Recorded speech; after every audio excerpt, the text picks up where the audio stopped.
بسم الله الحمد لله الصلاة والسلام على رسول الله صلى الله عليه وسلم.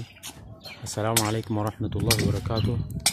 وبليونتي يا كرا حكم جتني نجاها بقى نجا جراتن ربي كيجيني هاقولو الحمد لله رب العالمين. أما نكونو godina baalee aanaa sinaanaa magaalaa Alam-Ganaa jedhamtutti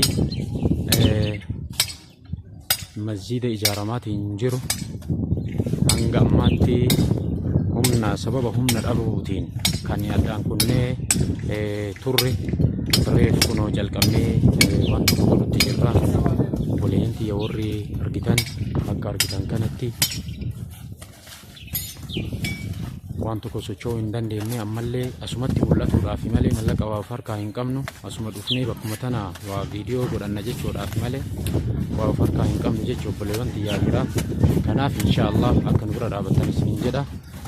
Kunoo ammaan waan harkaa qabnu isii tana kunoo xaxarii lafatti argamtu tanaa fi kunoo shawaan mul'atu tana isii tana harkaa qabna. Munni kun ammoo ka minaaraa ittiin ol kaafan jechuudha. Minaaraan already kunoo amma kana jirti jechuudha. Kunoo akka kana ol kaatee akkanatti dhaabbatte. Rabbi isin bira haa dhaabatu, nu bira dhaabadhaa. Masjida kana bira akka dhaabattan maqaa rabbiitiin isin gaafadhaa. Wa sallallahu ala sayyidina Muhammadin wa ala alihi wa sahbihi wa sallam.